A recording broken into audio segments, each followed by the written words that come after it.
Hello students, आज हम देखेंगे एनसीईआरटी की क्लास 10th के चैप्टर नंबर 4 को, भूमंडलीकृत विश्व का बनना।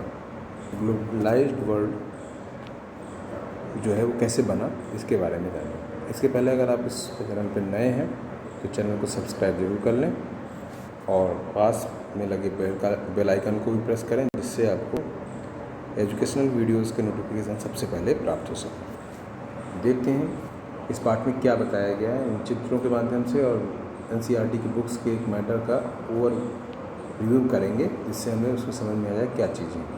तो इसका जो सब टॉपिक है वो जीविका, अर्थव्यवस्था और समाज।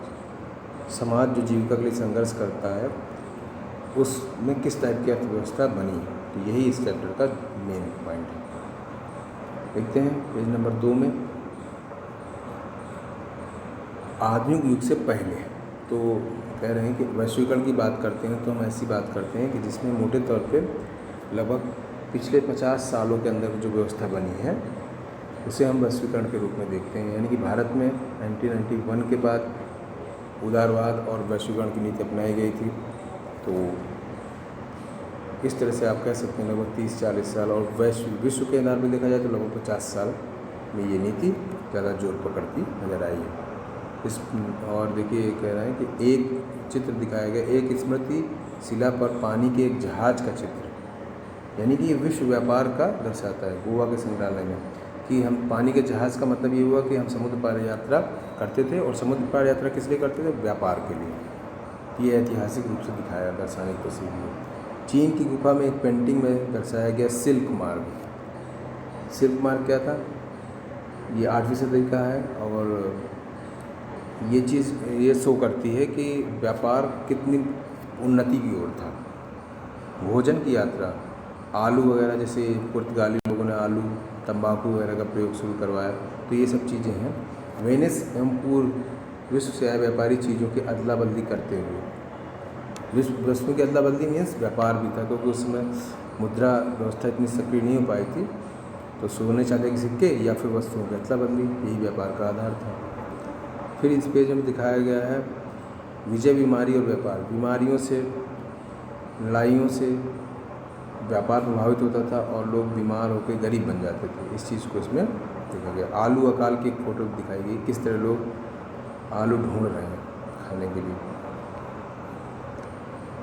तो पेज नंबर फिर देखिए, गुलामों की खरीद फरोख्त, पेज नंबर 6 में दिया है। तो ये एक चीज़ दर्शाती है कि एक व्यक्ति कितना गरीब हो गया है और एक व्यक्ति इतना अमीर हो गया है कि वो गुलामों की खरीदारी कर सकता है। ये 1851 का है। 19वीं शताब्दी में जब हम आए तो उस समय क्या हुआ? प्रथम विश्व से पहले की बात है। 1914 में प्रथम विश्व शुरू हुआ है, तो उससे पहले तक की बात ये बताना चाह रहे हैं। उसके बाद प्रथम विश्व युद्ध के बाद, द्वितीय विश्व युद्ध के बाद क्या व्यवस्थाएँ हुई, यही इस पार्ट में समझाया गया है। ये देखिए, अमेरिका को रवाना होते अप्रवासियों से भरे जहाज़ के चित्र, यानी कि अमेरिका की खोज हो चुकी थी 1492 में सॉरी, और उसके बाद बहुत सारे ब्रिटिशर्स वहाँ जाने लगे। तो अमेरिका चूँकि नया देश था, वहाँ पर खनिज और खेती के लिए बहुत संभावनाएँ थी। सोने चांदी के भंडार भी वहाँ थे, नई कॉलोनीज वहाँ बन रही थी। तो उसी के अंग्रेज़ लोग कहाँ जा रहे थे? अमेरिका। इस चीज़ को आपको समझना है। फिर एक और चित्र देखिए, जहाज़ पर चढ़ने का इंतज़ार करते आयरिश अप्रवासी। आयरलैंड भी क्या था? इंग्लैंड का एक भाग है। वो लोग वहाँ के लोगों को बाहर भेज रहे थे, जिससे, और इंग्लैंड से अमेरिका जाने वाले लोगों में ज़्यादातर अपराधी जो कि जेलों में बंद थे उनको, या कुछ बिजनेसमैन जो कि वहाँ पर बिजनेस स्थापित करने, वही लोग थे बस। ये कुछ चित्र इसी तरह के हैं जहाँ पर जहाज़ों से जाके लोग जा। अब आपके पास सवाल आएगा कि हवाई जहाज़ से क्यों नहीं जा रहे हैं, पानी के जहाज़ से क्यों जा रहे हैं? क्योंकि उस समय तक हवाई जहाज़ की खोज ही नहीं हुई थी। ये चित्र बताया गया है कि कैसे वो अमेरिका और अफ्रीका में अपने औपनिवेशिक शासन स्थापित कर रहे थे। इसके बाद देखिए, और वहाँ जाके वो क्या कर रहे थे?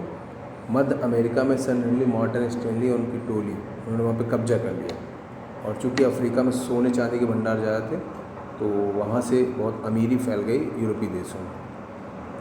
एक ये देखिए, ट्रांसवाल स्वर्ण खदानों तक आवागमन, यानी कि वो जो ट्रांसवाल दक्षिण अफ्रीका में खान थी सोने की, वहाँ पहुँचने के लिए लोगों को बहुत संघर्ष करके पानी और जंगलों को पार करके जाना पड़ता था। दक्षिण अफ्रीका के ट्रांसवाल स्वर्ण खुदाई में खुदाई करते मजदूर तो वहीं लोकल थे, लेकिन मालिक कौन बन गए थे? मालिक बन गए थे अंग्रेज़ और यूरोपीय शक्तियाँ। इसी तरह नेक्स्ट पेज में भी यही चीज़, भारत से अनुबंधित श्रमिकों को जाना। इस समय तक आपको पता है ब्रिटिश कंपनी ने, ईस्ट इंडिया कंपनी भारत में कब्जा कर लिया, तो मजदूर ये यहाँ से भी ले जाते थे। इन चीज़ों को यहाँ समझाया गया। त्रिनाद के एक कोको बागान में काम करते हुए भारतीय गिरमिटिया मजदूर। गिरमिट क्या होता है? ये गिरमिटिया मीन्स शब्द कैसे बना है? एग्रीमेंट से बना है।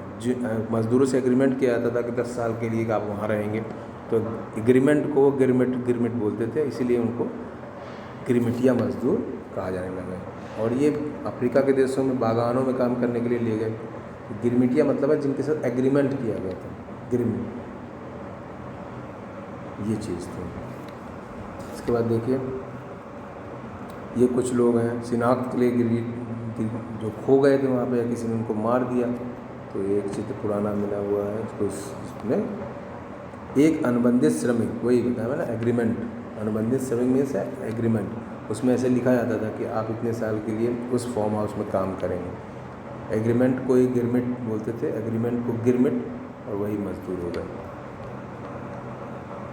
इसमें एक गिरमिटिया मजदूर की कहानी भी बताई गई है, आप अपनी बुक में पढ़ेंगे।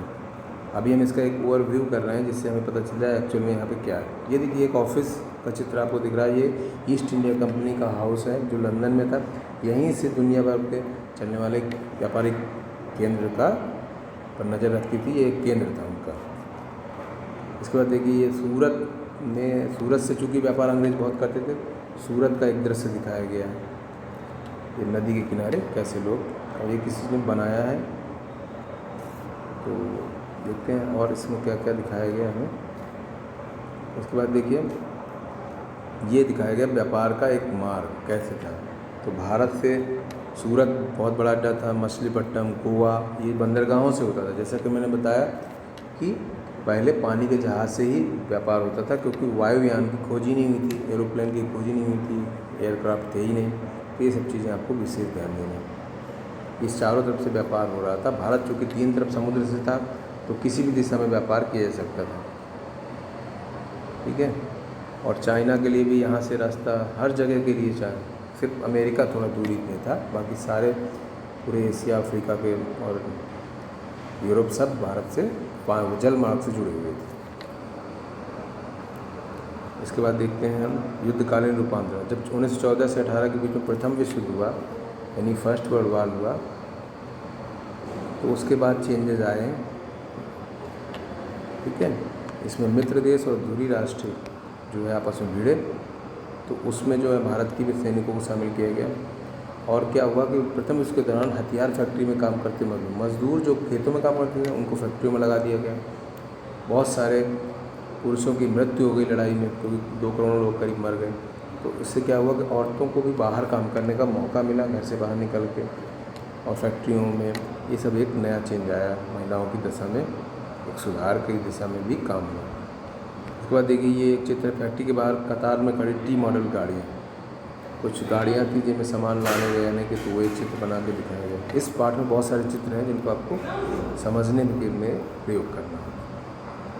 एक ये चित्र है कि बदहाली, लड़ाई के बाद बदहाली में कैसे महामंदी, जब महामंदी हुई थी 1929 में, तो उस समय क्या स्थिति हो गई पूरे विश्व में, वो यहाँ पे दर्शाया गया कि महिलाओं को बच्चे भी संभालने और वहाँ पे काम भी करने, फैक्ट्रियों में भी काम करने की एक बुरी स्थिति आ गई।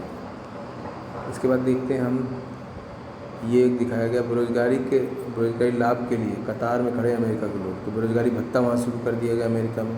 जो लोग बेरोजगार हो गए थे लड़ाई झगड़े की वजह से, फैक्ट्रियाँ बंद हो गई थी विश्व युद्ध में, उनको के लिए लाभ के लिए कतार में लोग खड़े थे, ये यहाँ पर दिखाया गया।